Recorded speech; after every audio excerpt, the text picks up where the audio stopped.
Hi, my name's Dave Clark and I'm a journalist, and I'm working with Gareth Hart from Iridescent Ideas on a series of podcasts where we're looking at social enterprise businesses in the context of the COVID crisis. In this episode, we'll be hearing from Gareth about his business and also the importance of a unified message from social enterprise businesses as we move forward. Hi, Dave. Yeah, hi Gareth, how are you doing? I'm Gareth Hart. I'm the co-founder and director of Iridescent Ideas. And we're a community interest company, a social enterprise based in Plymouth, and we were founded in May 2011, so nearly 9 years old. Is there a difference between what a social enterprise business is and how it operates pre-COVID, and how might that differ to a social enterprise business as we come out of COVID? Yeah, it's a really interesting question. I mean, I think what I'm seeing in the social enterprises we work with, particularly in Plymouth and the southwest, is a really mixed picture. Some have closed down and furloughed their staff, especially the ones that are very public facing, the ones that are running cafes or open to the public and trading with the general public. Others have been quite creative and have moved their services online quite quickly, pivoted to that kind of way of working. I mean, for us at Iridescent, we've been doing quite a lot of work online over the last couple of years, and we work from home. So in some respects, our work has carried on. We're quite lucky, very grateful for that. Are you finding yourself at Iridescent Ideas able to provide any specific support to social enterprise businesses, during this particular period? Yeah, so we're really keen to help our social enterprise community. So we do two main things. One is we provide quite a lot of time for free to our local social enterprise network and our community. And some of that is paid as well, but we do a lot of extra work to support that community group. And a lot of that is very public facing, advocating for social enterprises, working with the council and partners like Plymouth Octopus Project, which is the voluntary sector network, to sort of promote social enterprise and support social enterprises. But also, as Iridescent directly ourselves, I mean, our sort of big strength is our business advice on things like starting a social enterprise, legal structures, governance structures, business planning. We help find investment and finance, and we also do work on evaluation and social impact. And what we would say is, get in touch, particularly on the financial side of it, an hour or so on a Zoom or a Skype call or whatever, to really look at organisations' cash flow crisis, if they're in crisis and they want some support on that financial planning side of it. We offer that for free to any social enterprise really in the area. How does that compare, or have you any comments on government policy as well and how that can help social enterprise? Yeah, so that's a really interesting point, and there's a bit of sort of confusion out there. What we're seeing is that, so technically speaking, a lot of the government support that was announced for business, like the furlough scheme and the business loans and the business rate relief, things like that, any social enterprise should be able to apply for those and should be eligible for those like any other business.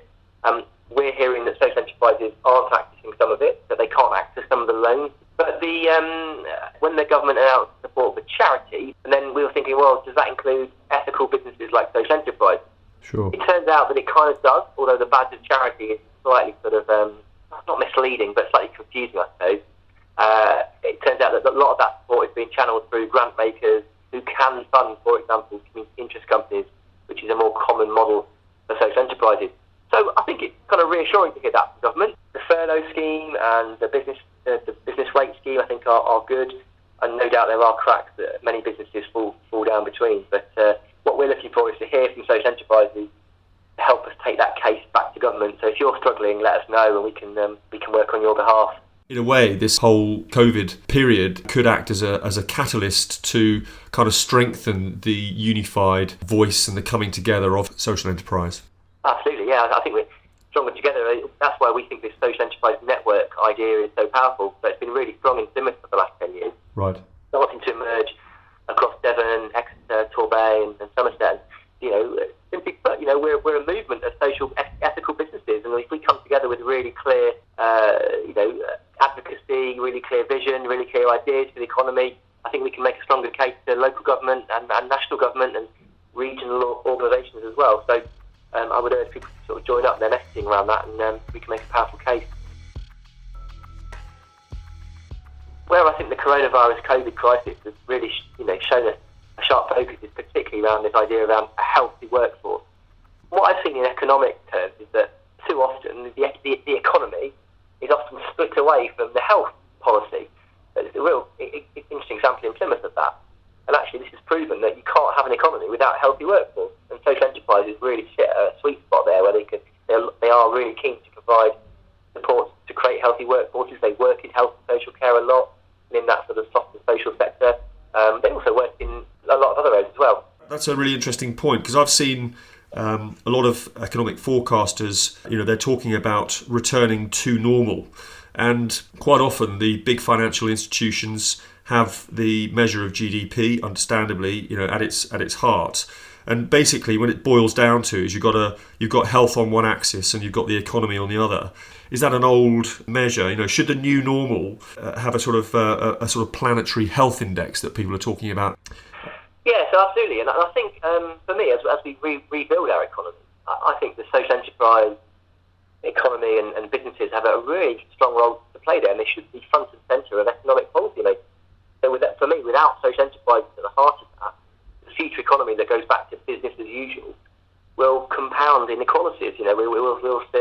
We'll make the recovery harder. There's going to be big challenges, probably high levels of unemployment and associated health and other problems that come out of that. Yeah. So social enterprises will have a huge role to play in rebuilding that fairer, more inclusive economy in the future. And also the healthy workforce side. We want decent, productive jobs that enhance the environment, not damage it. And I think we've got to really rethink our economic model. And I think the danger is we hit the reset button and we just go back and carry on as normal. And I think we've got a chance now to rethink. But I guess we've got to be really clear on our messaging. So we've got to get together, work together with a whole range of organisations, win new friends, win influence with politicians. A lot of this is deeply political as well. I think, GDP is a really defunct measure of the economy. You can increase GDP at the expense of workers' rights, at the environment, at the expense of kind of workers' health conditions and things like that. So absolutely, I think we need to move to a much better way of measuring economic progress. So if you look at what New Zealand have done, they created a budget for well-being, sort of seeing the economy has to tackle well-being. I think must add the environment to that. We've got to create an economy for the environment as well that enhances the environment, not degrades it. Yeah. And this kind of old-fashioned split of the economy on one side and people on the other, or health on the other, has got to change. Yeah. All these things are interrelated. The challenge is finding simple measures, and we've done a lot of work at Plymouth around trying to find measures of a more inclusive, fairer economy. Simply put, surely as one of the richest countries in the world, there should be no poverty in England. Relative poverty, absolute poverty. Why is there poverty when we've got one of the richest countries in the world? It's a really simple, hard question to answer. Sure. The New Economics Foundation, on the other hand, is talking about democratic ownership, the green transition, green treasury, replacing GDP, devolved transition. So when is this sort of tension going to, if you like, snap into policy, do you think? I suppose that the coronavirus COVID crisis will throw some of that into sharp focus. I think the challenge there is global. What I find really interesting and inspiring around the United Nations Sustainable Goals is you've got these 17 sort of indicators, if you like, for a better world, around a whole huge suite of things that every single government in the world has signed up to. Right. Within that, it's a lot about health and environment and economy and conditions and gender equality and all these things. But I see these huge, august institutions internationally talking about the need for better measures, inclusive growth and moving away from GDP. And if we all agree this, where's the block? What's really happening to kind of make a difference? And I think it comes back down to what I was saying before about us as a group of, say, small social enterprises can make a difference. We need to come together with a really robust, clear, visionary argument to capture the imagination of policymakers, politicians. If you look in Plymouth as a microcosm of that, so we've worked really hard in Plymouth to create Plymouth as the first social enterprise city in the world, certainly in Britain. And that really has made a difference to local economic policy making. Right. Both the Labour Council and the Conservative Council before that really supported social enterprises in the city, and so you can get it right. If we can do it in Plymouth, I think we can do it across Britain and the world.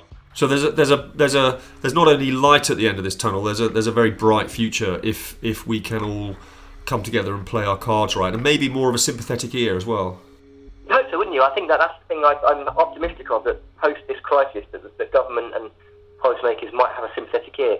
But I'm also conscious that a lot of people are saying this right now, and it could be just empty rhetoric, because there's lots of people out there, lots of big corporate businesses and traditional businesses as usual, which will be saying, let's go back to normal and keep asking for tax cuts. And you could say that further, couldn't you? Say businesses that pollute, businesses that are treating staff badly or don't pay the real living wage, Sure. It shouldn't receive those benefits. There's a strong argument, I think, for that. It's quite contentious and quite political, but we have to make that argument. Actually, people, I think in their heart, know that we can't go back to business as usual, because if we just go back to a GDP-focused, global, just-in-time manufacturing process, this whole pandemic just has another chance of happening again. So, we can't just do what we have done, because there's something very dangerous lurking in that machine. Yeah, absolutely. And I think that's the risk, isn't it? If we exploit the environment and we exploit workers and we continue to create sort of inequality and deep poverty, we are just going to amplify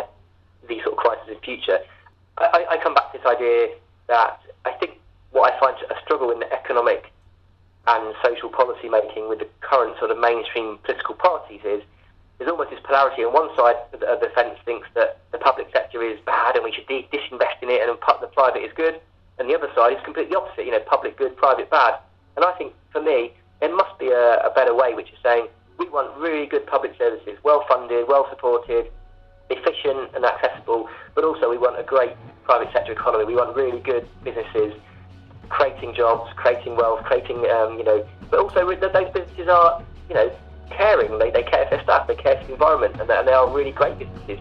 I think that can happen, and that's the vision that I think we need to take to our politicians.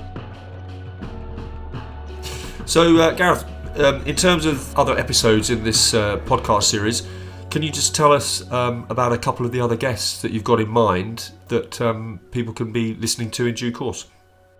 Yeah, so we are very grateful to the Rank Foundation for funding this series of podcasts. Next up, we're going to have a conversation with Lindsay Hall, who's the Chief Executive of Real Ideas, based here in Plymouth, and with Dirk Rowetter, who is the manager of the Dartington School for Social Entrepreneurs.